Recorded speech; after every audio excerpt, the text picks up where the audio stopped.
नमस्कार and welcome to curiously education. दोस्तों, मैं हूं Prashant Mawani. I hope you all are doing good. आज 20 फरवरी 2022 है, दिन है Sunday and I am sure you must be enjoying your Sunday. तो चलिए आज इस संडे को थोड़ा स्टडी संडे भी बना लेते हैं। पिछले हफ्ते के मोस्ट इंपॉर्टेंट जो टॉपिक्स हैं उनको हम रिवाइज कर लेते हैं, ठीक है? तो लेट्स स्टार्ट द रिवीजन।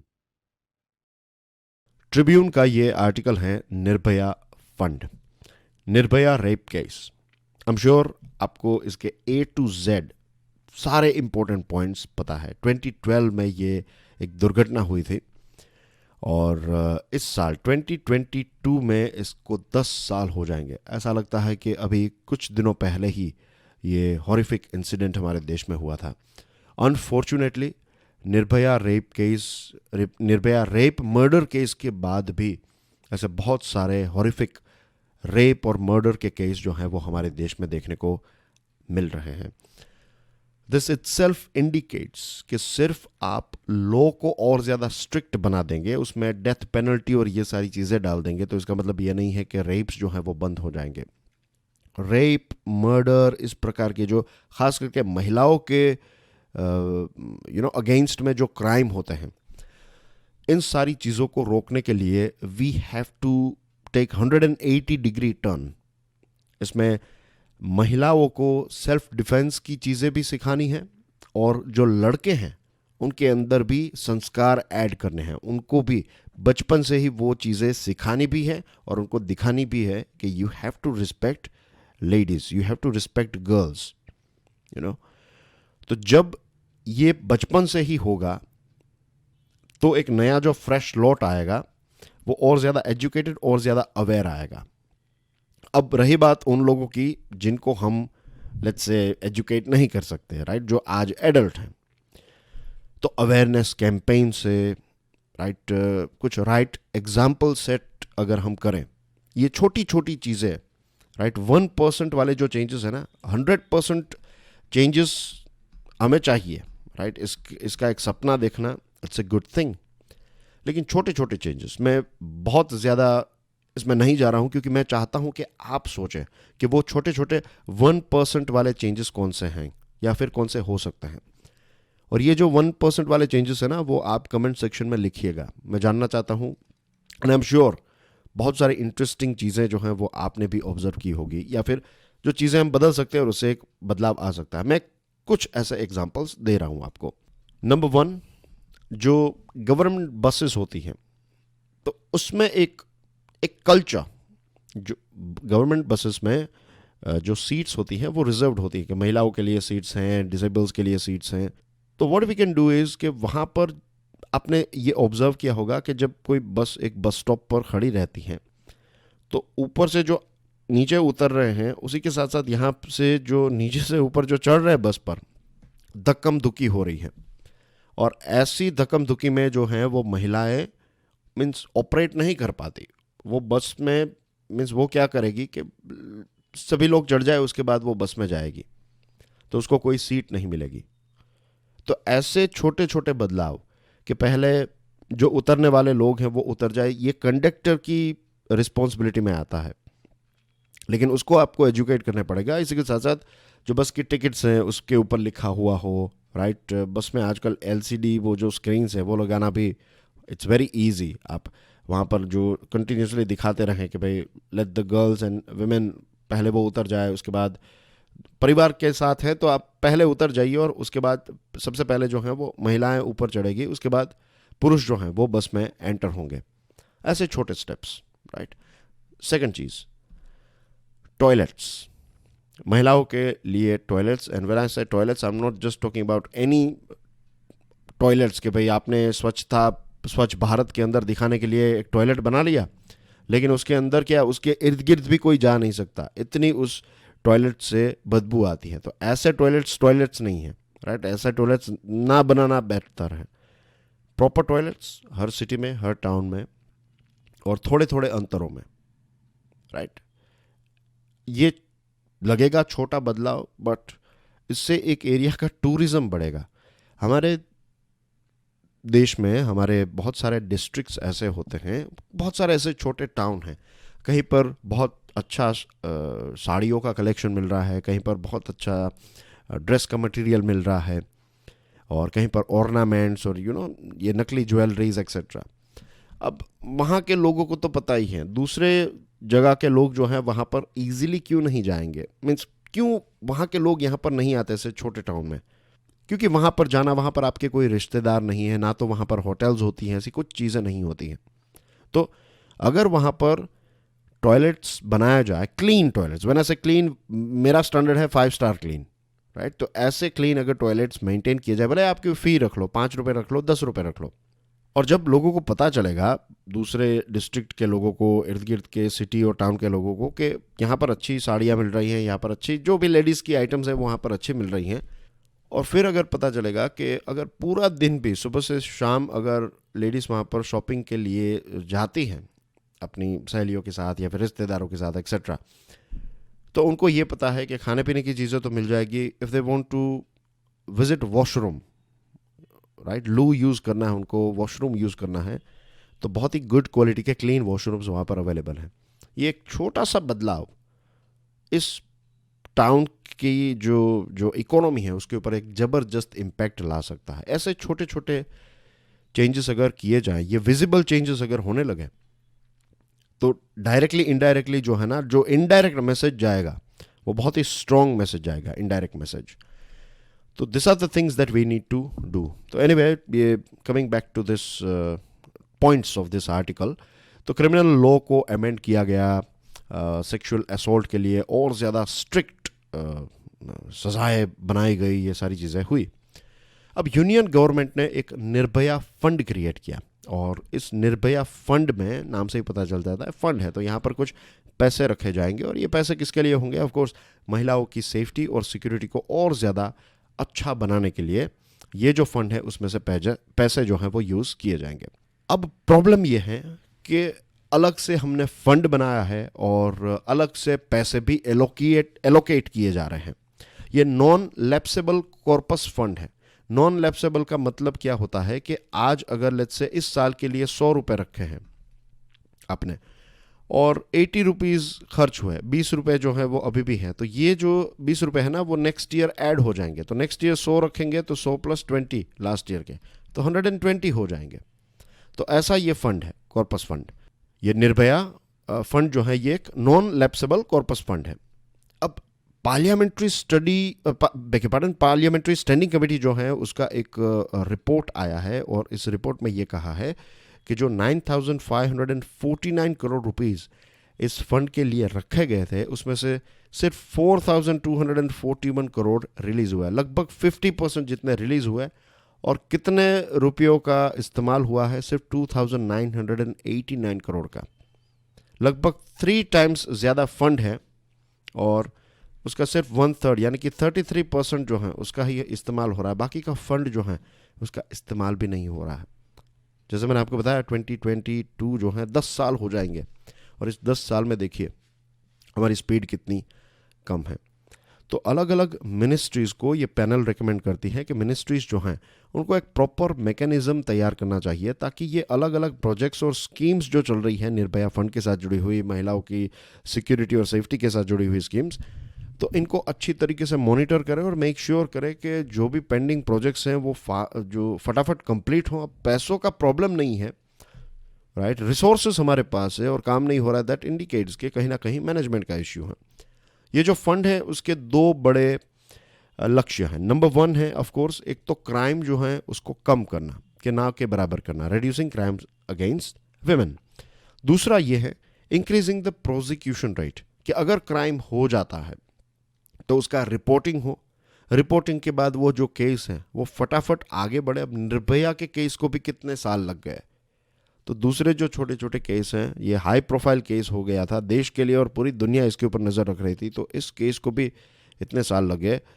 बाकी के केसों के बारे में आप समझ सकते हैं कि कितना स्लोली ये पूरी जो प्रोसेस है वो चल रही है। नेशनल क्राइम रिकॉर्ड्स ब्यूरो कहता है कि कन्विक्शन रेट जो है ये इम्प्रूव हुआ है। 2019 में यह 19.3% था, 2020 में ये इंक्रीज होकर 23% हुआ है, which is okay, which is good, right, at least progress देखने को मिल रहा है। केस लोड जो हैं ये कम हुए हैं by 8.3%। No doubt awareness campaign चल रहा है अच्छी तरीके से, राइट, और एक बदलाव हमें देखने को मिला है, सीसीटीवी, मोबाइल फ़ोन्स आ गए, तो ये सारी चीज़ों की वजह से एक फ़र्क पड़ा है, अवेयरनेस काफ़ी अच्छी हो गई है। लेकिन आज भी हमारे देश में अंडर रिपोर्टिंग जो केसेस हैं वो आज भी हैं। और अंडर रिपोर्टिंग पता है क्यों होता है? मेन रीज़न एक तो ये है कि जो रेप करने वाला है, जो सेक्सुअल असॉल्ट करने वाला व्यक्ति है ना, उसको शर्म नहीं है, उसकी इज्जत नहीं जाती है। इज्जत किसकी जाती है? जिसको छेड़ा जा रहा है उसकी इज्जत चली जाएगी। जस्ट इमेजिन कि इज्जत जो है उसकी डेफिनेशन हमने कितनी गलत रखी है। जो छेड़ने वाला, जो गलत कर रहा है, उसकी इज्जत ऐसी की वैसी ही रहेगी, जैसी थी वैसे ही रहेगी, उसमें कोई परसेंटेज का डिफरेंस नहीं आएगा। लेकिन जो मासूम है, जो विक्टिम है, उसकी इज्जत चली जाएगी। तो एज ए सोसाइटी हमें इस डेफिनेशन को बदलने की और हमारी सोच को बदलने की आवश्यकता है यहाँ पर। दूसरी चीज़, जुडिशरी के चक्कर, पुलिस स्टेशन में जाना, वो भी एक बुरी बात मानी जाती है। तो ये सारे कुछ ऐसे हर्डल्स हैं जिसकी वजह से अंडर रिपोर्टिंग होता है।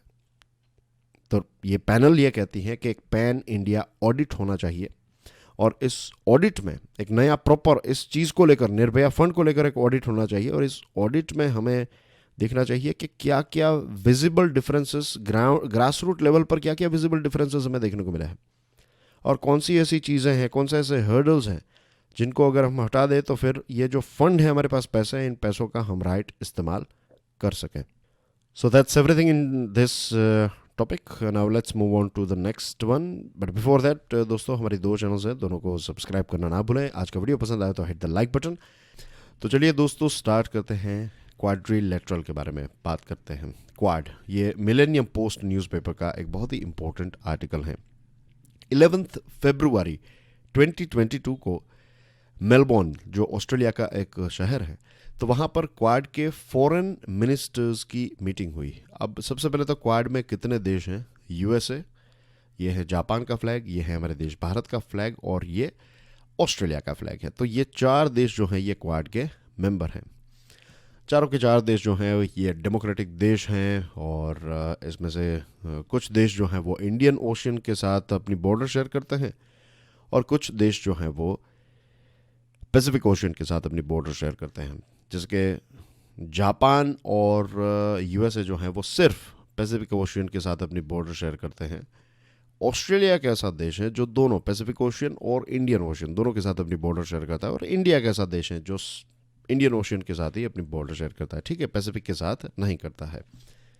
तो ये कुछ बेसिक डिटेल्स हैं, राइट। एक और चीज़, ये मीटिंग जो है ये हुई थी फॉरेन मिनिस्टर्स की मीटिंग, ये समिट नहीं हुई थी। समिट में और नॉर्मल मीटिंग्स में एक डिफरेंस होता है। समिट का मतलब ये होता है कि जब आपके देश के जो टॉप लीडर हैं, हमारे देश के सबसे पावरफुल लीडर कौन है? हमारे देश के प्राइम मिनिस्टर। तो जब प्राइम मिनिस्टर किसी ग्रुप में पार्ट लेते हैं तो वो समिट मीटिंग होती है। तो क्वाड की समिट जो है वो होने वाली है टोक्यो में, ये अप्रैल या फिर मई 2022 में होगी। और ऐसा होता है कि जब समिट होने वाली होती है तो समिट से पहले फॉरेन मिनिस्टर्स मिलते हैं, और फॉरेन मिनिस्टर्स से पहले फॉरेन सेक्रेटरीज मिल लेते हैं। तो ऐसे काम करता है, this is how diplomacy works, okay. अब क्वाड जो है वो आज के ज़माने की जो जियोपॉलिटिक्स की अगर हम बात करें तो जियोपॉलिटिक्स की जो नेसेसिटी है, जो रियलिटी है, उसके बारे में डेफिनेटली बात करता है। उसके साथ जुड़ा हुआ एक ग्रुप है। फॉर एग्जांपल, क्वाड का अगर कॉमन विजन हम देखें तो क्वाड जो है वो इंडो पैसिफिक सिक्योरिटी के बारे में बात करता है। अब मैंने आपको एक प्रश्न भी पूछा था, इज़न्ट इट, क्वाड के साथ जुड़ा हुआ।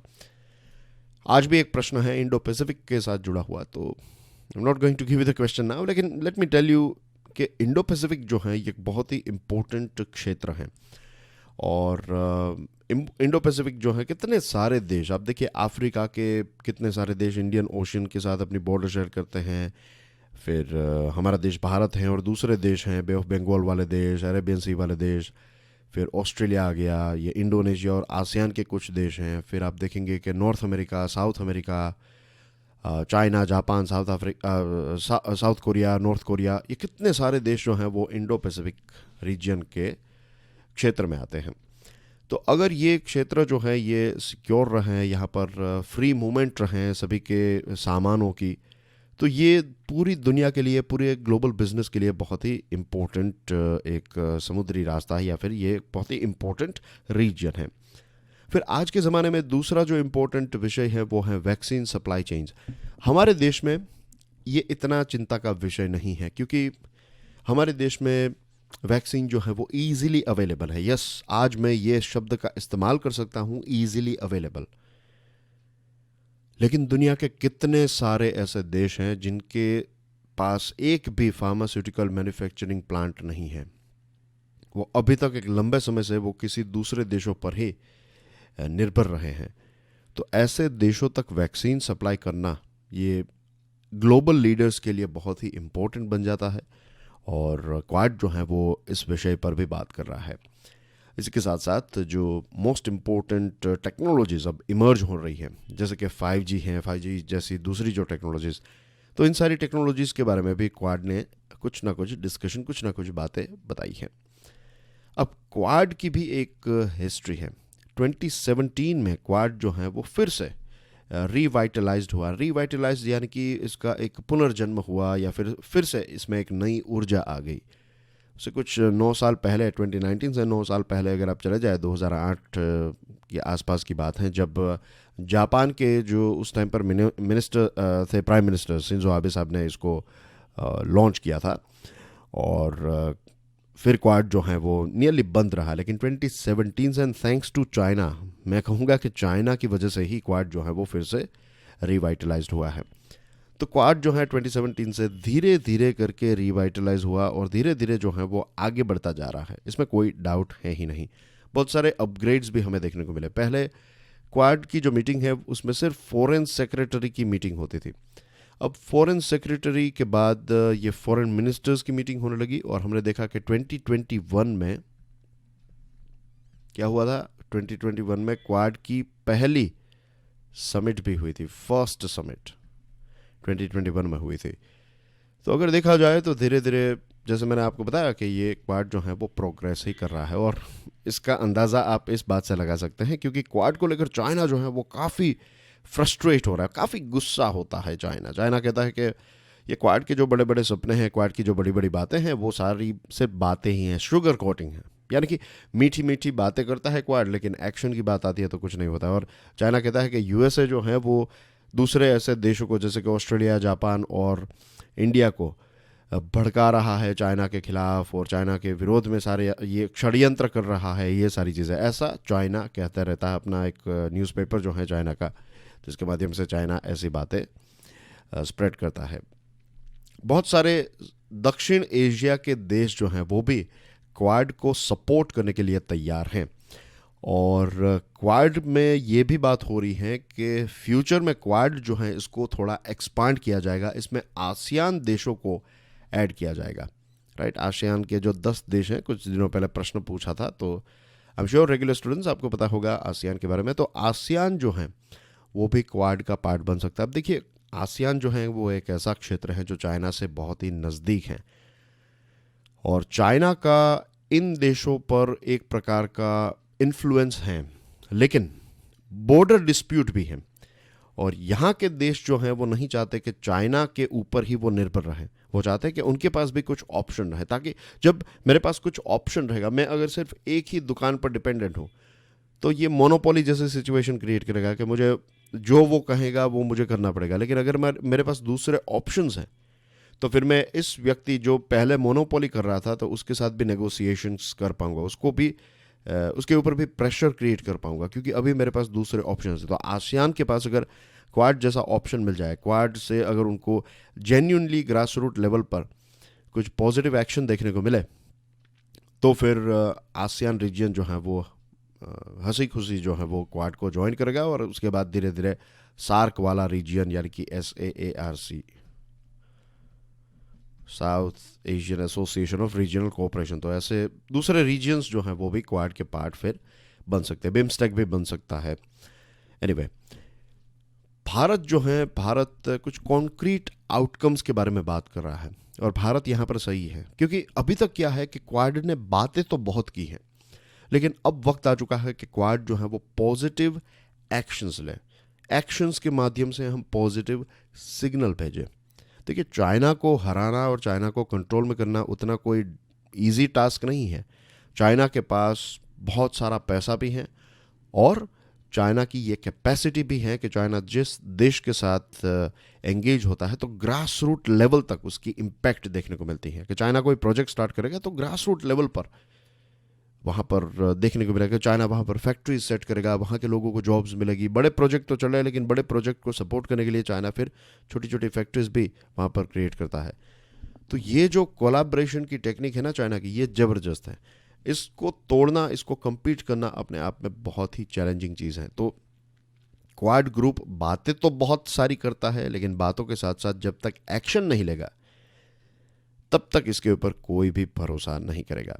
चलिए, तो नेक्स्ट जो आर्टिकल है उसको एक्सप्लोर करते हैं। आगे बढ़े उससे पहले डियर फ्रेंड्स, आज का वीडियो पसंद आए तो हिट द लाइक बटन। हमारी 2 चैनल्स हैं, curiously education and curiously forever, दोनों को सब्सक्राइब करना ना भूलें। आज का ये वीडियो जो है ये दूसरे स्टूडेंट्स के साथ शेयर ज़रूर कीजिएगा। Start your day with a positive step, positive coat.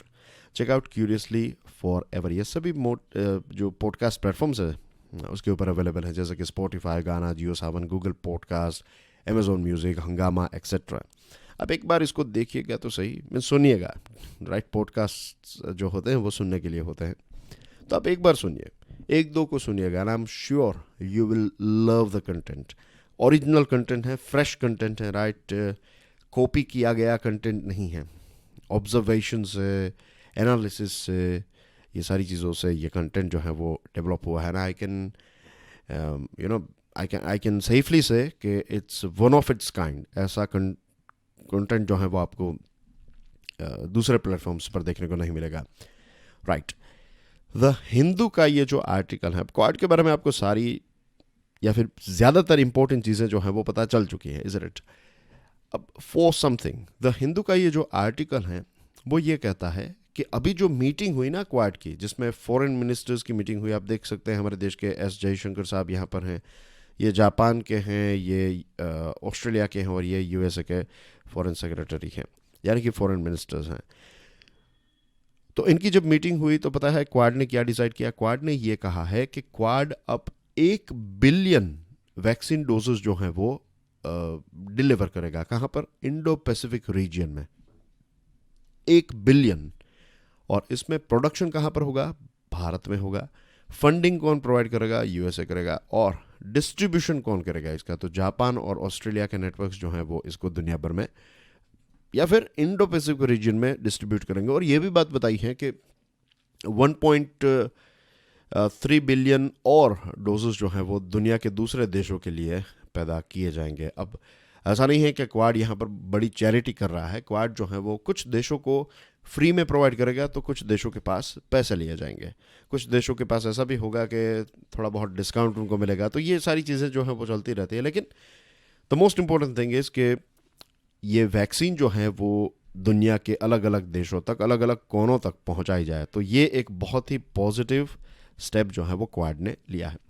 इसी के साथ अगेन ये डिलीवर अभी नहीं हुई है, ये एक प्लान है, अभी इसको स्टार्ट किया जाएगा। अब देखते हैं कि ये एक्चुअली कब इम्प्लीमेंट होता है ना। आई एम श्योर इसको इम्प्लीमेंट करने की पूरी कोशिश करेगा क्वाड, क्योंकि जब आप वैक्सीन सप्लाई करेंगे तो सिर्फ वैक्सीन ही नहीं, आप लोगों के दिल भी जीत रहे हैं। Indo Pacific clean energy supply chain forum को भी स्टार्ट करने की बात बताई है। इसी के साथ ह्यूमैनिटेरियन असिस्टेंस और डिजास्टर रिलीफ ऑपरेशंस में भी क्वाड जो है वो काम करना। तो ये कुछ बड़े बड़े पॉइंट्स हैं। अगेन, जैसे मैंने आपको इससे पहले के आर्टिकल में बताया, action speaks louder than words as we know. Bharat ने एक और चीज़ इस क्वाड की जो एक जो जॉइंट स्टेटमेंट था, तो उसमें भारत ने एक और चीज़ ऐड करवाई and that is cross border terrorism. ये पाकिस्तान को टारगेट, इनडायरेक्टली टारगेट करता हुआ एक स्टेटमेंट है। और चाइना का नाम नहीं लिया चारों देशों ने, लेकिन इनडायरेक्टली चाइना के बारे में भी बात बताई। इसी के साथ ये चारों जो लीडर्स हैं उनके बीच में जो एक रिलेशन देखने को मिला, जो हाईलाइट होता है, देखने को मिलता है।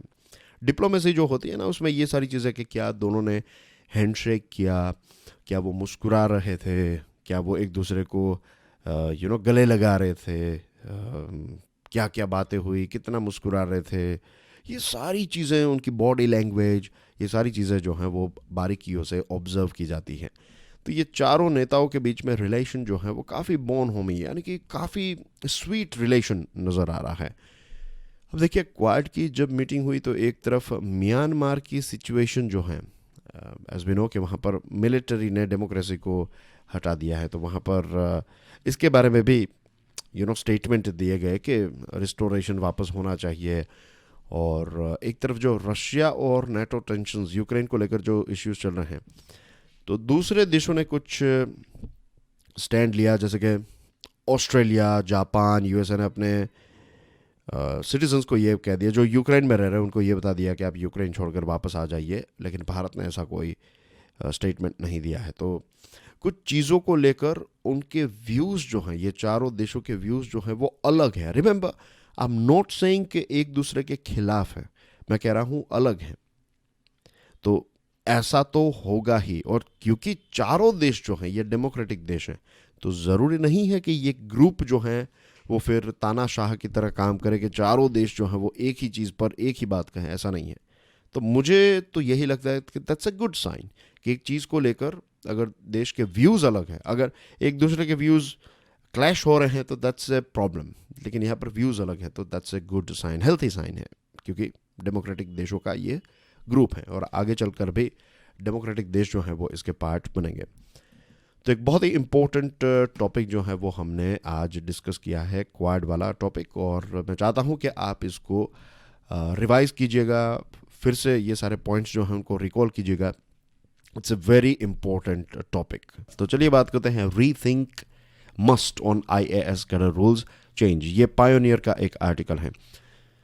कुछ समय पहले भी हमने इस विषय को डिस्कस किया था। ये बेसिकली IAS कैडर रूल्स 1954 का जो रूल 6 है उसमें सेंट्रल गवर्नमेंट कुछ बदलाव चाहती है, अमेंडमेंट चाहती है। अब ये प्रपोजल जो सरकार ने रखा है, इस प्रपोजल को लेकर एक चर्चा का, ये प्रपोजल जो रखा है सरकार ने, ये एक चर्चा का विषय बन चुका है। Department of personal and training, जो IAS और खास करके जो ऑल इंडिया सर्विस के जो ऑफिसर्स हैं उनको मैनेज करने वाली जो एक बॉडी है DOPT, department of personal and training.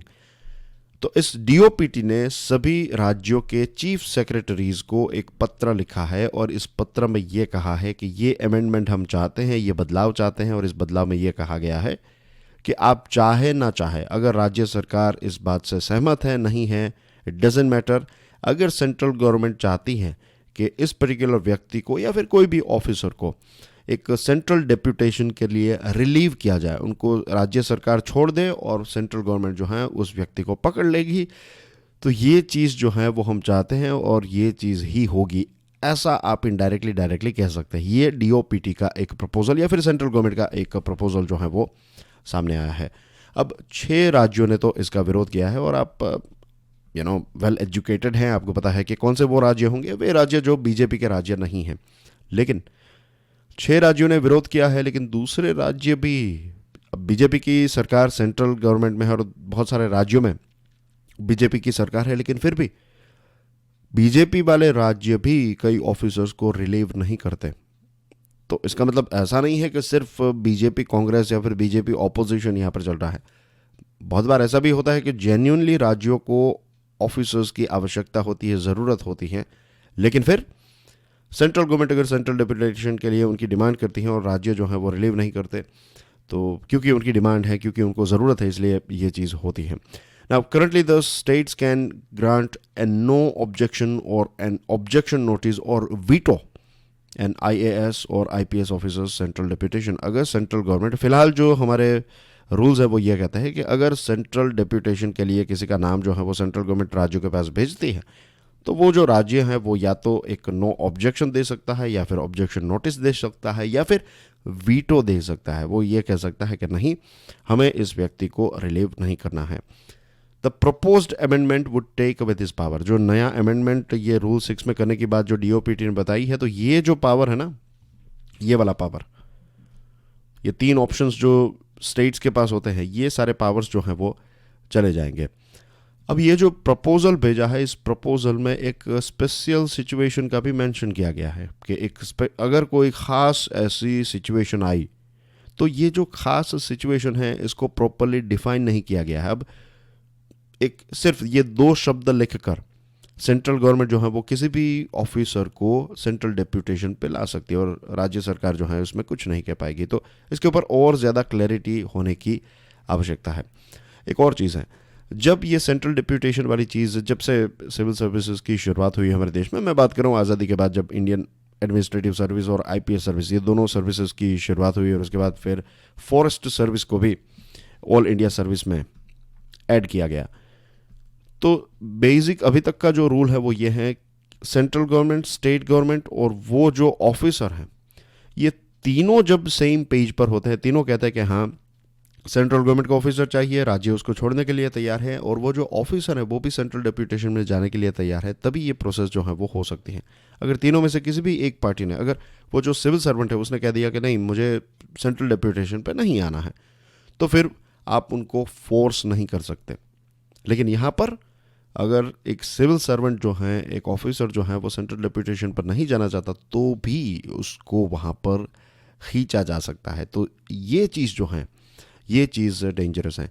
1949 की बात है, जब सरदार वल्लभ भाई पटेल ने कॉन्स्टिट्यूंट असेंबली में कहा था कि if you want an efficient all India service, I advise you to allow the services to open their mouths freely. अगर आप चाहते हैं कि हमारे देश में एक बहुत ही बेस्ट, बहुत ही एफिशिएंट ऑल इंडिया सर्विस बने, तो उन्होंने ये कहा कि मैं चाहता हूँ कि जो सर्विस के लोग हैं, जो ऑफिसर्स हैं, वो फ्रीली अपनी बात जो है, अपने पॉइंट्स जो हैं वो रख सके, चाहे प्राइम मिनिस्टर के सामने हो, चाहे चीफ मिनिस्टर के सामने हो, चाहे प्रेसिडेंट के सामने हो, चाहे गवर्नर के सामने हो, या फिर किसी भी मंत्री के सामने क्यों ना हो। अगर हमारे ऑफिसर जो हैं, उनको जो लगता है, उनका जो ओपिनियन है, वो किसी भय बिना, निर्भयता से अगर वो दे पाएँ, तभी हमारा देश जो है वो आगे बढ़ पाएगा, तभी ऑल इंडिया सर्विस जो है वो भी पूरे देश को एक साथ रख पाएगी। और ये जो सरदार वल्लभ भाई पटेल का जो स्टेटमेंट है, ये आज भी हमारे लिए गाइडिंग लाइट है।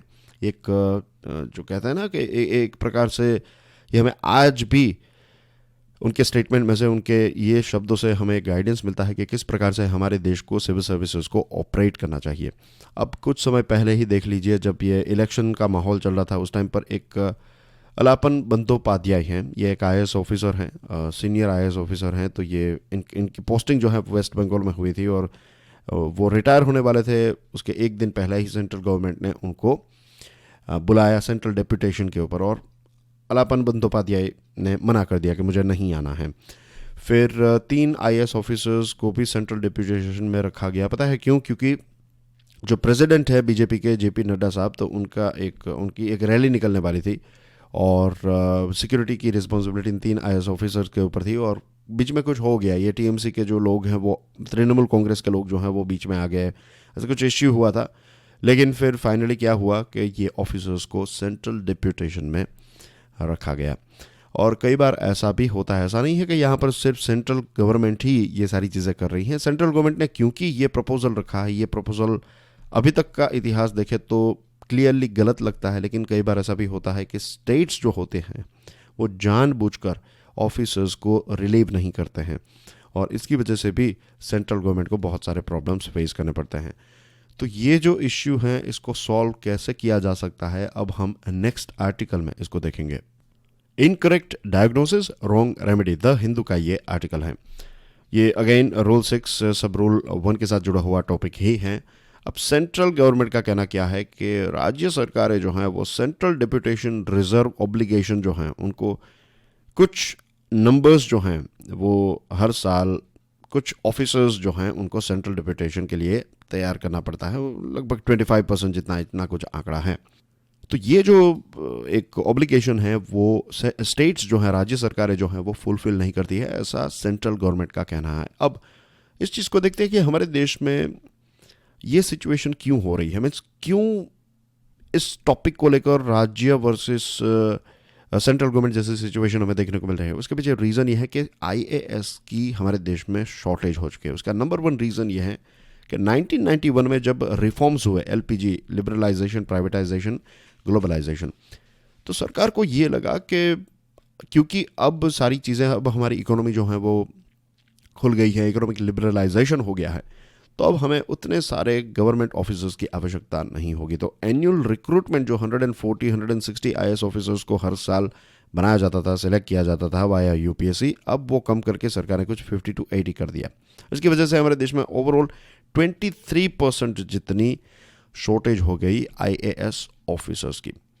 इसके साथ the number of IAS officers recruited annually should be increase to 200। हर साल हमारे देश में 200 जितने आईएएस ऑफिसर्स जो हैं वो हमेशा के लिए नहीं, लेकिन आने वाले लेट्स से 5-10 सालों के लिए अगर हम इतने आईएएस ऑफिसर्स को हर साल सिलेक्ट करें तो ये जो शॉर्टेज है इस शॉर्टेज को फुलफिल किया जा सकता है। लेकिन सिर्फ रिक्रूटमेंट ही इसका सॉल्यूशन नहीं है, इसके अलावा भी दूसरे सॉल्यूशंस हैं। जैसे कि बहुत सारी ऐसी ऑफिसेज हैं, ऐसे डिपार्टमेंट्स हैं, ऐसे बिजनेसेस हैं जहाँ पर एक व्यक्ति यूपीएससी क्लियर करके आईएएस बनता है और आईएएस बनने के बाद उसको एडमिनिस्ट्रेशन का काम नहीं, प्रशासन का काम नहीं, लेकिन उसको किसी बिजनेस को, कोई गवर्नमेंट बिजनेस है तो उसको संभालने के लिए रखा जाता है, या फिर कोई ऐसा डिपार्टमेंट जिसका एडमिनिस्ट्रेशन से कुछ लेना देना नहीं है उसमें उनको पोस्ट किया जाता है।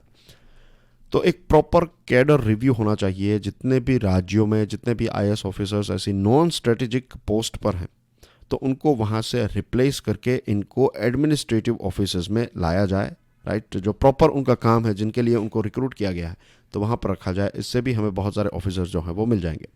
दूसरी चीज़, 2000 से सरकार ने जो central secretariat service group B की रिक्रूटमेंट, जो डायरेक्ट रिक्रूटमेंट होती थी ऑफिसर्स की, इसको बंद कर दिया। अब इससे ये हुआ कि एक व्यक्ति जो इस ग्रुप बी में सिलेक्ट होता है तो कुछ सालों के बाद ट्रेनिंग और एक्सपीरियंस और इन सारी चीज़ों के बाद वो इस लेवल तक पहुंच जाता है कि आप उसको जॉइंट सेक्रेटरी या फिर एडिशनल सेक्रेटरी के जो रोल्स हैं उसको दे सकते हैं। लेकिन क्योंकि ये रिक्रूटमेंट ही बंद कर दी तो अब हमारे पास उसकी भी खामी है। इसके अलावा जो स्टेट लेवल के ऑफिसर हैं, जिस किसी ने आरपीएससी क्लियर की, किसी ने एमपीपीएससी क्लियर की, किसी ने जीपीएससी क्लियर की, राइट, वो यंग एज में उन्होंने अच्छे रैंक से उसको क्लियर की, वो स्टेट की जो एडमिनिस्ट्रेटिव सर्विस है वहाँ पर काम कर रहे हैं। अब ज़्यादातर ये जो यंग ऑफिसर्स हैं, राइट, वो अपने प्राइम में हैं, उनके पास ग्रास रूट लेवल का बहुत अच्छा एक्सपीरियंस है। लेकिन हमेशा ये जो एक स्टेट कैडर और एक सेंट्रल, जो यूपीएससी जिसने क्लियर की और जीपीएससी जिसने क्लियर की, तो उन दोनों के बीच में हमेशा एक एक प्रकार का एक what is the right word, मुझे नहीं मिल रहा है, एक खाई हमेशा देखने को मिलती है। एक राजा है और एक वजीर है, ऐसा एक डेप्यूटी है और एक सीनियर है, ऐसा माना जाता है। लेकिन बहुत सारे जो ग्रास रूट लेवल के ये जो ऑफिसर्स हैं जिनके पास उस राज्य को लेकर बहुत अच्छी नॉलेज है, तो इनको जब ये आईएएस कैडर में प्रमोट होते हैं तो कभी भी उनको ऐसी पोस्ट पर नहीं रखा जाता। बहुत ही ऐसे पॉलिटिकली वेल कनेक्टेड लोग जो हैं वो जॉइंट सेक्रेटरी और एडिशनल सेक्रेटरी और इन सारी पोस्ट तक पहुंचते हैं। तो ऐसे ऑफिसर्स को हमें यूटिलाइज करना चाहिए, राइट। इनके पास जो एक्सपीरियंस और जो नॉलेज है ये आईएएस से कम नहीं है, और इनफैक्ट ये आईएएस कैडर में ऑलरेडी आ चुके हैं प्रमोशन और सिलेक्शन के बाद। दूसरे एडमिनिस्ट्रेटिव बैरियर्स भी हैं जो अलग अलग रूल्स ऐसे सेंट्रल गवर्नमेंट ने बनाए हैं, तो ये सारी चीज़ों की वजह से भी ऐसा होता है। अगर आप ये वाला जो पॉइंट है ना, पॉइंट नंबर 6, उसके ऊपर एक और चीज़ ऐड करना चाहता हूँ। पता है आपको, लगभग हमारे पास 2000 से भी ज़्यादा 2250 जितने ऐसे ऑफिसर्स हैं जिनकी एज 35 से 55 के बीच के ब्रैकेट में है, जिनको हम एडिशनल सेक्रेटरी और जॉइंट सेक्रेटरी लेवल तक प्रमोट कर सकते हैं। लेकिन अगर हम इनको यूज़ करें तो जस्ट इमेजिन कितने सारे ऑफिसर जो हैं कितनी सारी पोस्ट में आ जाएंगे। तो अब इसके सॉल्यूशंस क्या है?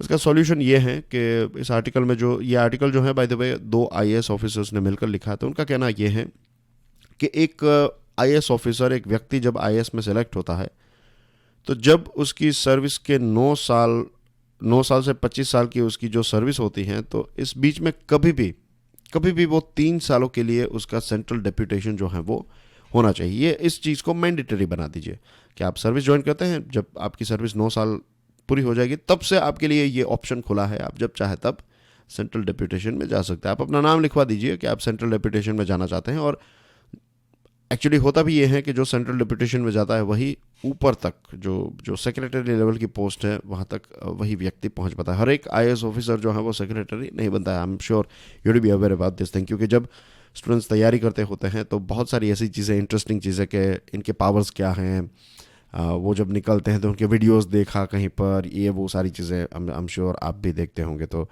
बहुत सारी चीज़ें ऐसी बेसिक चीज़ें तो आपको पता होगी। फिर ये जो इश्यूज़ है ना, अभी हमारे देश में एक और आर्टिकल आज द हिंदू में मैंने पढ़ा, एक एडिटोरियल है, और देखने को मिलता है कि कैसे राज्यों, अलग अलग राज्यों की टीम बन चुकी हैं, बीजेपी वाले राज्य, फिर कांग्रेस वाले राज्य हैं कुछ, साउथ में कुछ अलग राज्य, पॉलिटिकल राज्य की मैं बात कर रहा हूँ कि पॉलिटिकल पार्टी वाइज कुछ कुछ ग्रुप्स बन गए हैं। तो ये चीज़ हमारे देश के लिए सही नहीं है। मीन्स हमेशा से ऐसा ही हुआ है, जब कांग्रेस का राज था तब भी ऐसा होता था, आज बीजेपी हैं तो भी ऐसा हो रहा है। लेकिन इन सब पॉलिटिकल पार्टीज़ को ये समझना चाहिए कि आपकी राइवलरी जो है वो इलेक्शन टाइम पर है, we can understand that thing, लेकिन फिर आप इसको रोज़ के गवर्नेंस में इन सारी चीज़ों को कर रहे हैं। हम देख रहे हैं कैसे गवर्नर्स जो हैं वो चीफ मिनिस्टर और गवर्नर के बीच में इश्यूज चल रहा है। ये सारी चीज़ें हमारे लिए बहुत ही, as a country, as a देश, एज ए स्टेट, ये सारी चीज़ें हमारे लिए, एज व्हेन आई से हमारे, आई मीन टू से सिटीजन, हमारी डेमोक्रेसी, इन सारी चीज़ों के लिए बहुत ही बुरी बात है। हमारे देश में आर्टिकल 263 जो है कॉन्स्टिट्यूशन का, जो इंटर स्टेट काउंसिल बनाता है, तो ये इंटर स्टेट काउंसिल को बनाया ही इसलिए गया है कि अगर राज्य और सेंट्रल गवर्नमेंट के बीच में अगर कोई इश्यूज़ हैं तो इस इंटर स्टेट काउंसिल के माध्यम से इनको सॉल्व किया जा सकता है। तो ये जो आईएएस की शॉर्टेज और आईएएस वाला जो ये अमेंडमेंट है, इसमें जो भी इश्यूज़ हैं तो इंटर स्टेट काउंसिल को के माध्यम से, इस परिषद के माध्यम से सेंट्रल गवर्नमेंट और स्टेट गवर्नमेंट इनको सॉल्व करे। इसको और ज़्यादा च्युइंगम की तरह खींचने की कोई ज़रूरत नहीं है। 1947 में जब हमारा देश आज़ाद हुआ दोस्तों, तो बहुत सारे ब्रिटिश ऑफिसर्स जो इंडियन सिविल सर्विस के ऑफिसर्स थे वो चले गए, और बहुत सारे ऑफिसर्स जो पाकिस्तान बना तो वहाँ पर चले गए, मुस्लिम ऑफिसर्स। तो उस टाइम पर पता है हमारे देश में 60% जितने ऑफिसर्स चले गए थे, तो यू कैन इमेजिन कि कितनी शॉर्टेज हुई होगी टॉप ऑफिसर्स की। तो उस टाइम पर सरदार पटेल जो हैं, उन्होंने राज्यों के साथ मिलकर इस प्रॉब्लम को सॉल्व किया था, और आज भी यही किया जा सकता है। राज्यों के साथ मिलकर सेंट्रल गवर्नमेंट इस प्रॉब्लम को सॉल्व करती है, कोर्स कर सकती है। इसमें सेंट्रल गवर्नमेंट को ही फर्स्ट स्टेप लेना पड़ेगा, क्योंकि यहाँ पर जो ये रूल चेंज करने की बात है वो सेंट्रल गवर्नमेंट ने ही कही है। Moving on to next item, Pioneer का एक आर्टिकल है, बहुत ही इंपॉर्टेंट आर्टिकल है। अब भारत ने फिर से यूनाइटेड नेशन मेंबर स्टेट्स को, यानी कि यूएन मेंबर्स को, भारत ने फिर से ये कहा है कि हम ये जो प्रोक्रास्टिनेशन कर रहे हैं, आज का काम जो है वो कल करेंगे, और ये कल जो है वो कभी नहीं आ रहा है। तो अब हमें इस प्रोक्रास्टिनेशन को छोड़ देना चाहिए, और अब हमें comprehensive convention against international terrorism को कंप्लीट कर देना चाहिए। Comprehensive convention against international terrorism, CCIT। दोस्तों 1986 में भारत ने ये प्रपोजल रखा था। भारत ने एक ड्राफ्ट डॉक्यूमेंट जो है वो यूनाइटेड नेशंस को दिया और कहा कि हमें टेररिज्म को डिफाइन करना चाहिए, हमारे पास एक कॉम्प्रिहेंसिव कन्वेंशन होना चाहिए इंटरनेशनल टेररिज्म के खिलाफ। पता है उस टाइम पर ये जो दुनिया के जो वेस्टर्न देश हैं वो कहते थे कि ऐसा कुछ नहीं है, what is cross border terrorism, cross border terrorism जैसी कोई चीज़ नहीं है। आपके वहाँ पर लॉ एंड ऑर्डर का इश्यू चल रहा है आपके वहाँ पर, इसीलिए ये हो रहा है। आपके भारत कहता था कि देखिए कश्मीर में और उन सारी जगहों पर ये टेररिज्म के अटैक्स हो रहे हैं हमारे देश में, वो यूएसए कहता था कि ऐसा कुछ नहीं है, यूके भी नहीं मानता था इस बात को और कहता था कि नहीं ये तो आप पुलिस को स्ट्रांग बनाइए, आप ये कीजिए वो कीजिए, ये छोटी छोटी बातों को लेकर यहाँ पर मत आइए। तो भारत बहुत ही चिंतित था उस टाइम पर, लेकिन ये सारे देशों ने कोई इसको सीरियसली नहीं लिया। अब भारत हमारे जो दिनेश शेटिया है हमारे रिप्रेजेंटेटिव, तो उन्होंने यूएन जनरल असेंबली को कहा है कि the world bodies inability to address the scourge casts doubts on its relevance to discharge its obligation under UN Charter, कि ये जो यूएन जनरल असेंबली है उसको जो काम करना चाहिए वो काम नहीं कर पा रही है, वो डिलीवर नहीं कर पा रही है।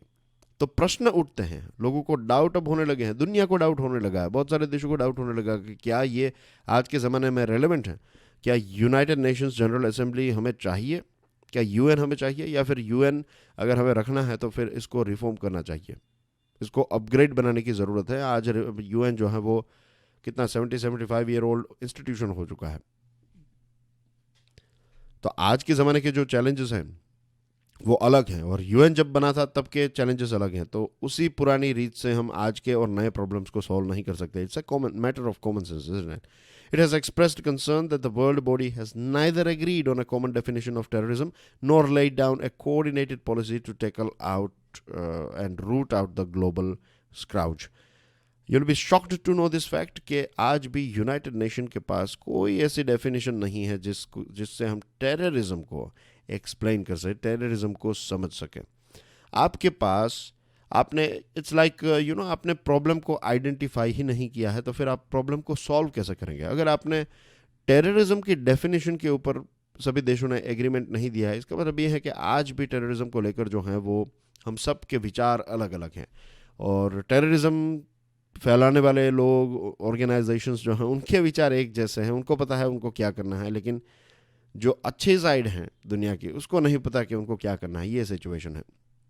अब 1986 में जब हमारे प्रपोजल को इतना स्ट्रॉन्ग नहीं माना जाता था, या फिर हमारी बात को रिजेक्ट किया गया, ये यूएस और कहते थे लॉ एंड ऑर्डर वाला जो अपनी एग्जांपल दिया आपको, उस टाइम पर अगर यूएन जो है वो राइट टाइम पर एक्शन लेता तो शायद आज जम्मू एंड कश्मीर की जो हालत है ऐसी नहीं हुई होती। और आज तक अभी तक जो वहाँ पर सिचुएशंस हुई हैं, टेररिज्म के अटैक, वहाँ के लोग जितने परेशान हैरान हुए हैं, ये सारी चीज़ें नहीं होती, क्योंकि उसी समय पर पाकिस्तान जो है उसने क्रॉस बॉर्डर टेररिज्म को प्रिपेयर करना, उसको प्लान करना, उसको रोल आउट करने की शुरुआत जो है वो 1980 से ही की थी।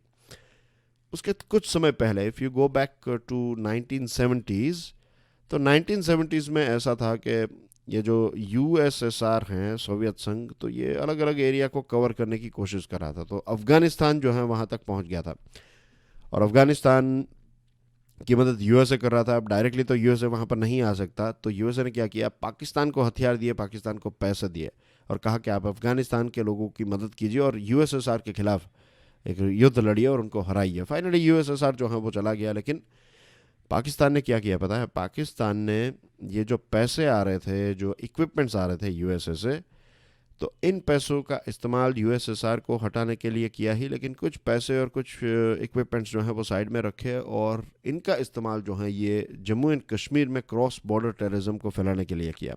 फिर उसी समय पर ये अफ़गानिस्तान का जो इश्यू था, अफ़गानिस्तान यूएसएसआर का, तो उसी समय पर पाकिस्तान ने तालिबान को क्रिएट किया और इसको एक इस्लामिक मूवमेंट बना दिया। और फिर धीरे कुछ समय के बाद ये ओसामा बिन लादेन आ जाता है, वो एक नया रंग रूप देता है, एक नई स्पीड देता है इसको, और पाकिस्तान जो है वो ऐसे टेररिस्ट ऑर्गेनाइजेशन को या फिर टेररिज्म को एक स्टेट पॉलिसी के तौर पर, एक प्रकार का अपने देश के हथियार के तौर पर इसका इस्तेमाल करने लगा। फिर दुनिया को धीरे धीरे इसके बारे में पता चला, और दुनिया जो है वो जानने लगी। 1999 में यूएसए के प्रेसिडेंट बिल क्लिंटन ने यूएन जनरल असेंबली में ये कहा था कि हमें टेररिज्म के चैलेंज को बहुत ही सीरियस तरीके से, बहुत ही डिसिप्लिन्ड तरीके से इसके बारे में सोचना चाहिए, और इसका कुछ एक सभी देश मिलकर काम करें और इफेक्टिव सॉल्यूशन इसका निकालना चाहिए, वरना ये चीज़ जो है वो बहुत बड़ी हो जाएगी। तो यूनाइटेड नेशंस जनरल असेंबली में बिल क्लिंटन साहब ने ये कहा। फिर यूएन सिक्योरिटी काउंसिल जो है उसने भी एक रेजोल्यूशन पास किया 2 अक्टूबर 1999 को, लेकिन फिर ये आगे नहीं बढ़ पाया। फिर इसमें कुछ इतना खास कुछ हुआ नहीं। फिर कुछ समय के बाद, एज वी ऑल नो, पूरी दुनिया जानती है कि 9/11 हुआ 2001 में। वर्ल्ड ट्रेड सेंटर की बिल्डिंग्स जो हैं उसमें प्लेन जो टकरा गए, मीन्स उनको वहाँ पर एक प्रकार का टारगेट बनाकर हिट किया गया। एंड देन वी नो कुछ समय के बाद बड़े बड़े टेररिस्ट अटैक्स की बात करें तो 2008 में हमारे देश में 26/11 हुआ, 2015 में पेरिस अटैक हुआ, चार्ली हेब्दो वाला केस, फिर पेशावर में 2015 के आसपास की ही बात है। थोड़ा पहले आई थिंक 14 और 15 के समय में ऐसा हुआ कि टेररिस्ट ऑर्गेनाइजेशंस ने 150 लोगों को मार दिया। इसमें 130 स्कूल जाने वाले छोटे बच्चे थे पेशावर में, पाकिस्तान में। नाइजीरिया में बोको हराम जो है वो हज़ारों लोगों को मार चुका है। आईसिस जो है ये हज़ारों लोगों को मार चुका है। और शर्म की बात यह है कि आज चाइना जैसा देश पाकिस्तान को सारा सपोर्ट जो है वो प्रोवाइड करा। अब दुनिया के बहुत सारे देश ये जानते हैं, ये मानते हैं कि पाकिस्तान जो है ये हब है टेररिज्म का। जो 26/11 के जो परपिट्रेटर्स हैं, जिन्होंने ये 26/11 कंडक्ट करवाया, उनको बेस्ट फैसिलिटीज़ जो हैं वो पाकिस्तान में मिलती है। वो खुले घूम रहे हैं। वो अगर जेल में भी हैं तो जेल में सारी फैसिलिटी, मीन्स 5 स्टार से कम फैसिलिटी वहाँ पर नहीं है उनको जेल में। ऐसे देश को चाइना जो है वो सपोर्ट करा है। China international rules and regulations की परवाह नहीं करता। China is gambling with a very dangerous thing.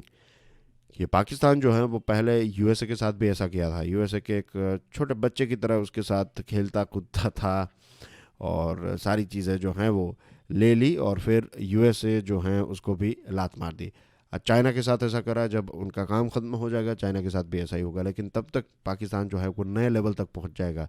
जो ये गलती 86 में की और आज यहाँ तक पहुंच गया है पाकिस्तान, और आज जो चाइना गलती करेगा तो ये सारी गलतियाँ जो हैं वो आने वाले भविष्य में हमें एक बहुत बड़े हर्डल के तौर पर देखने को मिलेगी। तो इट इज़ वेरी इंपॉर्टेंट कि हम ये यूएन जो है उसको रिफॉर्म करें, उसको अपग्रेड बनाएं, और टेररिज्म को लेकर जो है इसके ऊपर एक सीरियस डिस्कशन जो है वो होनी चाहिए। और सीरियसली हमें इस ये डिफाइन भी करना है और इसको एलिमिनेट भी एक साथ ही कर सकते हैं। देखिए, टेररिज्म एक विचार है, तो विचार को विचार से ही मारा जा सकता है। तो अगर आतंकवादी ये कहते हैं कि लोगों को मार दो धर्म के नाम पर, तो हम सभी को, जो ह्यूमन बींग्स हैं, इंसान जो हैं, तो सभी को ह्यूमैनिटी जो है, इंसानियत जो है, इसको और ज़्यादा बूस्ट करने की, इसको फैलाने की ज़रूरत है। The significance of the Indo Pacific for India, Indian express का ये आर्टिकल है। सी राजा मोहन साहब ने इस आर्टिकल को लिखा है। बहुत ही इंटरेस्टिंग पॉइंट्स भी हैं इसमें। दोस्तों, ट्रेड डील, ऑस्ट्रेलिया की यात्रा पर हमारे फॉरेन मिनिस्टर थे, क्वाड की मीटिंग भी हुई थी। तो ऑस्ट्रेलिया और भारत जो है वो एक ट्रेड डील करने वाले हैं, और फिलीपाइंस के साथ हमारी ब्रह्मोस डील जो है वो हमने साइन करी। इनफैक्ट ये वाला जो है ना, इंडिया फिलीपाइंस और ये ब्रह्मोस डील, इसको लेकर मैंने एक लेक्चर भी बनाया है। कल मैंने इसको लॉन्च किया था क्यूरियसली फॉरएवर पर। मैं एक काम करता हूँ, इसकी जो लिंक है वो कमेंट सेक्शन में पोस्ट कर देता हूँ, आप इस वीडियो को ज़रूर देखिएगा। तो ये पूरी डील जो है वो आपको समझ में आ जाएगी, क्यों ब्रह्मोस मिसाइल जो है वो हमने फिलीपाइंस को दी, एक्सेट्रा।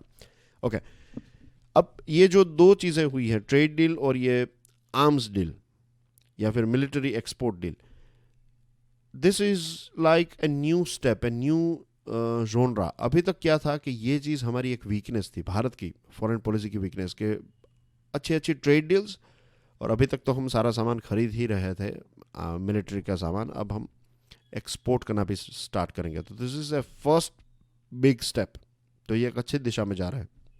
भारत की जो इंडो पैसिफिक स्ट्रेटेजी है उसके दो पिलर्स हैं। Number 1, strengthening its national engagement with the region, के देश जो हैं वो अलग अलग इस पूरे क्षेत्र में अलग अलग रीजन पर ज़्यादा एंगेजमेंट बढ़ाए, यानी कि ज़्यादा लेती देती हों। और सेकंड जो है, stronger partnerships with like minded Nations, जो देश हमारे जैसे हैं, जो देश हमारी तरह सोच रहे हैं, तो उनके साथ मजबूत पार्टनरशिप। अब पहले कैसा था कि पहले या तो आप यूएसए की अम्ब्रेला में थे या फिर यूएसएसआर की अम्ब्रेला में थे, ऐसी टीम्स हुआ करती थी। लेकिन आज ऐसी कोई टीम्स नहीं है। यूएसए भी एक फ्रेश तरीके से चीज़ों को सोच रहा है। यूएसए ये चाहता है कि ये जो इंडो पैसिफिक वाला रीजन आप देखिए, तो यहाँ से स्टार्ट होता है, हिंद महासागर से लेकर प्रशांत महासागर, ये कितना बड़ा रीजन है। अभी कुछ दिनों पहले ही मैंने आपको इसको लेकर प्रश्न पूछा था और आपने क्या खूब आंसर्स भी लिखे हैं। तो देखिए, ऐसे चीज़ें काम आती हैं। जब मैं आपको कोई क्वेश्चन पूछता हूँ, आप उसके ऊपर रिसर्च करते हैं, और फिर जब ये टॉपिक्स आते हैं ना, तो जिन लोगों ने रिसर्च की, उन्होंने जिस गहराई से इस चीज़ को समझा और आज समझेंगे, मैं दावे के साथ कह सकता हूँ, जिसने रिसर्च नहीं की है, जिसने आलस की, वो आज इस गहराई से चीज़ों को नहीं समझ पाएगा। जिन लोगों को ये पता है कि यहाँ पर कितनी पॉपुलेशन है, अप्रॉक्स कितनी पॉपुलेशन है, उनको पता चलेगा कि इंडो पैसिफिक रीजन कितना इंपॉर्टेंट। जिनको ये पता है कि ग्लोबल जीडीपी में इस रीजन का कितना शेयर है, उनको पता चलेगा कि इंडो पैसिफिक कितना इंपॉर्टेंट है, राइट।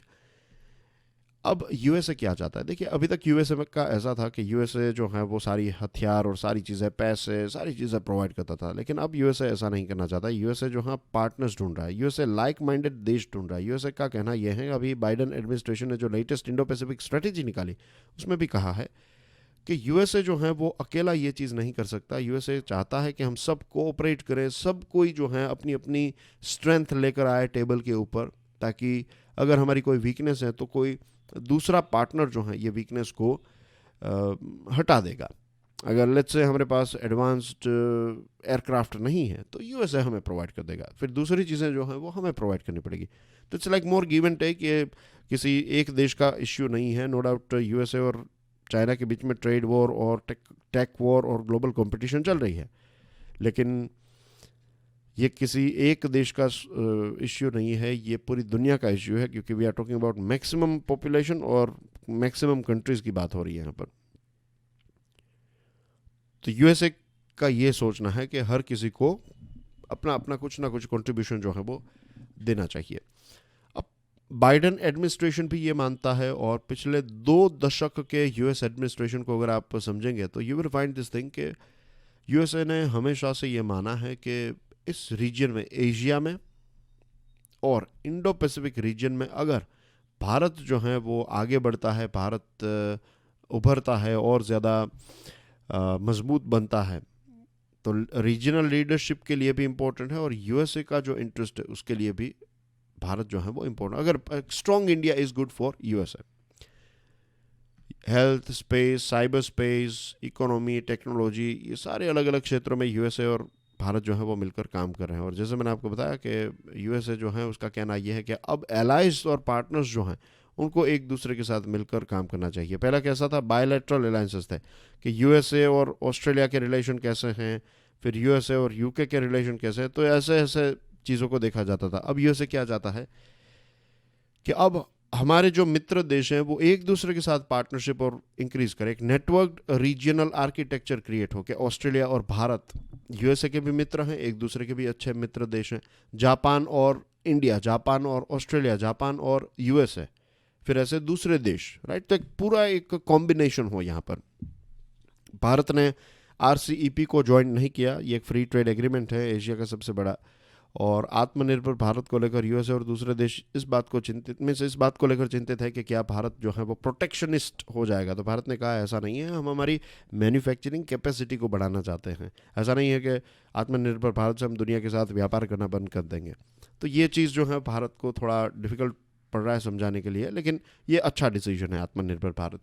अब भारत क्या कर रहा है? क्योंकि भारत ने कोई ग्रुप्स ज्वाइन नहीं किए हैं, तो भारत ऑस्ट्रेलिया के साथ अलग से, यूएई के साथ अलग से, इसराइल के साथ अलग से, यूके के साथ, इसी के साथ यूरोपियन यूनियन के साथ फ्री ट्रेड टॉक को लेकर बातचीत चल रही है।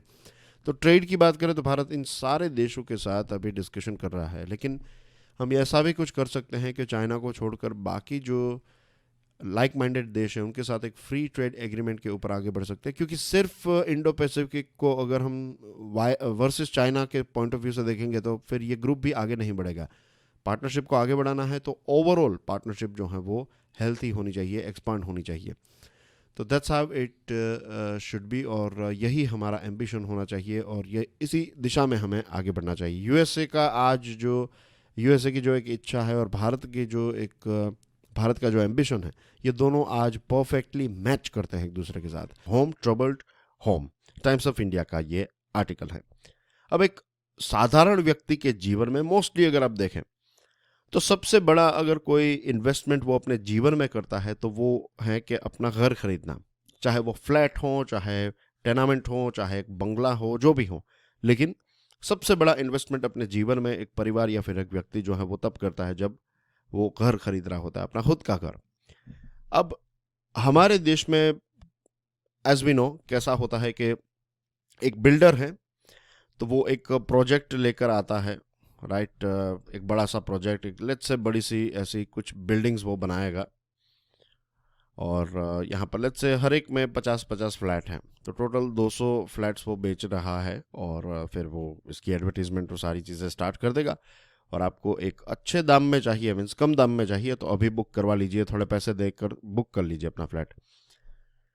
तो ऐसे कितने सारे लोगों के एडवांस में पैसे जो हैं वो प्रोजेक्ट में कलेक्ट किए जाते हैं, और इसी के साथ वो लोन अप्लाई करता है प्रोजेक्ट के लिए, और फिर बैंक से उनको पैसा मिलता है। तो जैसे कंस्ट्रक्शन होते जाता है आप थोड़े थोड़े पैसे देते जाएंगे, और आपको फाइनली सारा कंस्ट्रक्शन खत्म हो जाएगा, तब आपको आपका घर जो है वो दिया जाएगा। अब ये तो एक पूरी प्रोसेस है। हमारे देश में ऐसे लाखों करोड़ों लोग हैं जो इस प्रकार के प्रोजेक्ट की वजह से फंस चुके हैं। क्या होता है कि पैसे वो दे देते हैं, और फिर कई बार ऐसा होता है कि प्रोजेक्ट पार्टनर्स में कुछ इश्यू हुआ, या फिर ज़मीन का कुछ इश्यू हुआ, कुछ भी ऐसा होता है, और फाइनली ऐसा मान लीजिए कि एक 50 लाख का फ्लैट है, आपने 20 लाख ऑलरेडी दे दिए हैं, और फिर आपको पता चलता है 2 साल के बाद कि अब ये प्रोजेक्ट जो है वो आगे नहीं बढ़ेगा। तो एक तरफ आप रेंट पे कर रहे हैं, दूसरी तरफ आप लोन के जो इंस्टॉलमेंट्स हैं वो पे कर रहे हैं, और आपको पता चलेगा कि आपको घर नहीं मिलेगा। जस्ट इमेजिन कि आपकी फाइनेंशियल सिचुएशन जो है वो कैसी हो जाएगी। एक ऐसा व्यक्ति जो 50-60,000 1 लाख रुपीज़ पर मंथ कमा रहा है, वो ऐसा घर बुक करवाएगा और पता चलेगा कि अब उसके पास 5,000 रुपये भी नहीं बच रहे हैं, क्योंकि एक तरफ वो रेंट भी पे कर रहा है 15-20 हज़ार, दूसरी तरफ वो 30-40 हज़ार की लोन पे कर रहा है, और बाकी के उसके खर्चे हैं, और पता चलता है कि अब उसके पास घर भी नहीं आएगा एक लंबे समय तक। तो जब ऐसी सिचुएशन होती है तो लोग जो है कंज्यूमर कोर्ट के पास जाते हैं, कोर्ट्स के नॉर्मल कोर्ट्स के पास जाते हैं, और फिर पता चलता है कि एक लंबे समय तक वो एक लीगल बैटल में फंस जाते हैं, इज़न्ट इट? तो ये एक बहुत ही ख़राब सिचुएशन है। Often, a home buyer is a financial creditor of real estate projects as payments are made well before delivery of the. जो होम बायर होता है वो एक फाइनेंशियल क्रेडिटर, एक ऑपरेशनल क्रेडिटर होता है, एक फाइनेंशियल क्रेडिटर होता है। फाइनेंशियल क्रेडिटर यानी कि जो आपको पैसा दे रहा है, ऑपरेशनल क्रेडिटर यानी कि जो आपको सामान दे रहा है। कोई सीमेंट बेचने वाला व्यक्ति जो है वो एक प्रोजेक्ट को सीमेंट प्रोवाइड करेगा, स्टील प्रोवाइड करेगा, कोई कलर प्रोवाइड कर रहा है, तो ये सारे ऑपरेशनल क्रेडिटर्स हो गए। तो जब भी इश्यू होता है तो सबसे पहले जो रिकवर किए जाते हैं पैसे, तो उसमें सबसे पहले फाइनेंशियल क्रेडिटर्स को दिए जाते हैं, उसके बाद जो है वो ऑपरेशनल क्रेडिटर्स का नंबर आता है। अब होम बायर्स की बात करें तो सबसे कम प्रोटेक्शन जो है वो उनको मिल रहा है। 2016 में 2 लॉज पास किए थे हमारी पार्लियामेंट ने। एक है insolvency and bankruptcy code IBC, और दूसरा है RERA, real estate regulation and development act. ये दोनों जो हैं इनको पास किया गया ताकि ये इस प्रकार के IBC को पास किया गया था ताकि इस प्रकार के फाइनेंशियल इश्यूज या फिर ऐसे कोई ट्रबल्ड प्रोजेक्ट्स हैं, कंपनीज हैं, तो इनका प्रॉब्लम सॉल्व किया जाए। और दूसरा जो रेरा है ये इसलिए पास किया गया क्योंकि अभी तक की जो मैंने आपको कहानी बताई कि कैसी सिचुएशन होती है, तो ऐसी सिचुएशन ना हो इसके लिए रेरा को पास किया गया था। The passage of this laws and their subsequent amendments have often triggered legal challenges. अब इनको लॉज को लाया गया प्रॉब्लम को सॉल्व करने के लिए, फिर लॉज में कुछ चेंजेस किए गए, कुछ अमेंडमेंट्स किए गए, और इन अमेंडमेंट्स की वजह से और लॉज में कुछ खामियां हैं, इनकी वजह से फिर बहुत सारे लीगल चैलेंजेस भी पैदा हुए हैं। सुप्रीम कोर्ट ने बार बार कहा है कि होम बायर्स जो हैं उनको एक प्रोटेक्शन मिलना चाहिए, और मंडे की बात करें तो सुप्रीम कोर्ट का एक जजमेंट आया है और ये कहा है कि अगर रेरा और सरफेजी यानी कि SARFAESI में, हम इसका फुल फॉर्म भी देखेंगे, नेक्स्ट आर्टिकल में भी है, जस्ट आप ये याद रखिए कि रेरा और सरफेजी में जब भी इश्यू होता है तो सुप्रीम कोर्ट का लेटेस्ट जजमेंट ये है कि रेरा जो है वो प्रिवेल करेगा। यानी कि अगर इन दोनों लॉज में अगर कोई क्लैश होता है तो फिर रेरा में जो लिखा हुआ है उसको सही माना जाएगा compared to SARFAESI. Yet the story of the last 6 years has been one of half hearted protection for home buyers. Home buyers के प्रोटेक्शन के बारे में भी सुप्रीम कोर्ट ने बात बताई है, लॉज भी पार्लियामेंट ने पास किया एज वी हैव सीन, लेकिन आज भी होम बायर्स जो हैं उनकी सिचुएशन उतनी ही खराब है। 3 बड़े इवेंट्स जो हुए और जो फाइनेंशियल डिफॉल्ट्स और IBC के साथ जुड़े हुए हैं, इसमें पार्लियामेंट ने IBC को अमेंड किया 2018 में और कहा कि जो होम बायर्स हैं वो फाइनेंशियल क्रेडिटर्स हैं। पहले इनको फाइनेंशियल क्रेडिटर्स नहीं माना जाता था, सिर्फ बैंक्स को ही फाइनेंशियल क्रेडिटर माना जाता था, लेकिन 2018 में सरकार ने कहा कि फाइनेंशियल ये जो होम बायर्स हैं जिन्होंने पैसा दिया है वो भी फाइनेंशियल क्रेडिटर्स हैं। तो ये एक बहुत बड़ा ऑफ कोर्स स्टेप था होम बायर्स के पक्ष में। लेकिन एक चीज़ जो है वो यहाँ पर सरकार ने मिस कर दी, और वो ये थी कि IBC में सबसे पहले जो पेमेंट अगर मिलेगा किसी को तो वो है बैंक्स को। तो होम बायर्स का क्या होगा? आप होम बायर्स को कह रहे हैं कि वो फाइनेंशियल क्रेडिटर्स हैं, लेकिन पेमेंट जो है वो सबसे पहले बैंक्स को मिलेगा। दूसरी चीज, गवर्नमेंट कहती है कि बायर और बिल्डर जो हैं इनके बीच में एक एग्रीमेंट होना चाहिए। अब एग्रीमेंट की अगर हम बात करें तो आज भी रियलिटी ये है कि बायर्स बहुत सारे हैं, बिल्डर एक है, और क्योंकि अब बिल्डर के पास पैसे आ चुके हैं तो पावर जो है वो ज्यादा बिल्डर के पास ही होता है। सभी के पास से 50-50 लाख रुपए जिसने ले लिया आज उसके पास करोड़ों रुपए हैं, वो तो कोर्ट में लंबे समय के लिए आपको फाइट देने के लिए तैयार हो जाएगा। आपके ही पैसों से वो आपके ही खिलाफ लड़ेगा। तो ये ऐसे एसिमेट्री है, यानी कि पावर में इम्बैलेंस है। बिल्डर जो है वो ज्यादा पावरफुल है, बायर जो है वो कम पावरफुल है। दूसरी चीज कि 2019 में आईबीसी और रेरा के बारे में यह कह दिया कि अगर रेरा और आईबीसी में कोई, अब रेरा जो है वो स्पेसिफिकली रियल एस्टेट के साथ जुड़ा हुआ एक लॉ है, तो रेरा और आईबीसी में अगर कोई इश्यू होता है तो फिर आईबीसी जो है वो ज्यादा पावरफुल माना जाएगा। आईबीसी की पोजीशन, जैसे हमने सरफेस आई और रेरा के बारे में देखा, तो सॉरी सरफेस आई और आईबी रेरा के बारे में देखा कि रेरा जो है वो प्रिवेलिंग रहेगा, और रेरा और आईबीसी में कुछ है तो आईबीसी, तो यानी कि आईबीसी टॉप, उसके बाद आएगा रेरा, और उसके बाद आएगा सरफेस आई, राइट। तो इसमें इश्यू है तो ये टॉप और इसमें ये टॉप। तो अब ये पॉइंट देखिए, मैंने क्या बताया आपको कि बैंक्स जो हैं उनको सबसे पहले पैसा मिलेगा। तो रेरा में ऐसा है कि आप सबसे पहले बायर्स को वापस पैसे मिल जाने चाहिए इंटरेस्ट के साथ, और यहाँ पर ऐसा है कि आईबीसी में बैंक्स को पैसा, तो फिर से बायर की जो पोजीशन है वो इसी लॉज के चक्कर में जो है वो क्लियर नहीं रहती है। और मार्च 2020 में आईबीसी में एक दूसरा अमेंडमेंट किया गया कि अगर होम बायर्स जो हैं वो ये आईबीसी के कोड को, आईबीसी की प्रोसेस को स्टार्ट करना चाहते हैं तो फिर उनको कोरम चाहिए। कोरम यानी कि आपको कुछ अमाउंट के, कुछ परसेंटेज जो है बायर्स मिलकर, अगर 100 बायर्स है तो लेट्स से 75 बायर्स मिलकर अगर केस करेंगे तो ये आईबीसी आगे बढ़ पाएगी। अब फॉर एग्जांपल मैंने घर लिया है, मुझे पता भी नहीं है कि मेरे पड़ोसी कौन है, किसने दूसरी प्रॉपर्टी ली, अगर 4 विंग्स हैं तो मैं सभी को थोड़ा जानता हूँगा, लेकिन बिल्डर जो है उसके पास इंफॉर्मेशन रहेगी। बायर के पास ये इंफॉर्मेशन नहीं रहेगी कि कौन कौन व्यक्ति जो है उसको बिल्डर ने चुना लगाया है। तो अगेन ये एसिमेट्री ऑफ पावर जो है वो बिल्डर के पक्ष में रहती है। तो ये जो बैलेंस है इसको और क्लियर करने की जरूरत है। अब नेक्स्ट जो टॉपिक है ये इकोनॉमिक, नेक्स्ट जो आर्टिकल है इकोनॉमिक टाइम्स का ये है, और सुप्रीम कोर्ट का एक वर्डिक्ट आया है। राजस्थान हाई कोर्ट ने ये कहा था कि रेरा के अंदर अगर प्रोसीडिंग होती है तो जो होम बायर्स हैं उनको इंटरेस्ट के साथ पैसे जो है वो वापस देने पड़ेंगे टू मेक, और बैंक्स जो हैं उनको ये पैसे देने पड़ेंगे, जो बैंक जिसने प्रोजेक्ट को पूरा सपोर्ट किया है। क्योंकि बैंक जब भी किसी प्रोजेक्ट को सपोर्ट करेगी तो बैंक ने थरोली चीज़ों को एनालाइज किया है। एक एस्क्रो अकाउंट भी बनाया जाता है जिसमें पैसे रहेंगे, उसी से वो पैसे जो हैं उसका इस्तेमाल आप सिर्फ प्रोजेक्ट के लिए कर सकते हैं। तो ये सारी चीज़ें जो है बैंक्स को भी नज़र रखनी पड़ेगी। तो राजस्थान हाई कोर्ट ने ये एक जजमेंट दिया था, to make bank accountable under the RERA if proceedings against them are initiated by home owners, अगर होम ओनर्स जो है वो प्रोसीडिंग्स करते हैं तो। और सुप्रीम कोर्ट ने इस जजमेंट को, राजस्थान हाई कोर्ट के जजमेंट को ग्रीन सिग्नल दिया। Supreme Court's verdict placing the interests of home buyer above that of bank when a company defaults in repaying banks loans and handing over position is welcome. कि अगर कोई company जो है वो default कर लेती है, अगर रियल एस्टेटर जो रियल्टर हैं वो अगर डिफॉल्ट में जाता है तो बैंक अगर सारी प्रॉपर्टी कब्जे में कर लेती है तो बैंक को या तो आप पैसे दे दीजिए उस बायर को, या फिर वो जो मकान है उसकी चाबी दे दीजिए आप।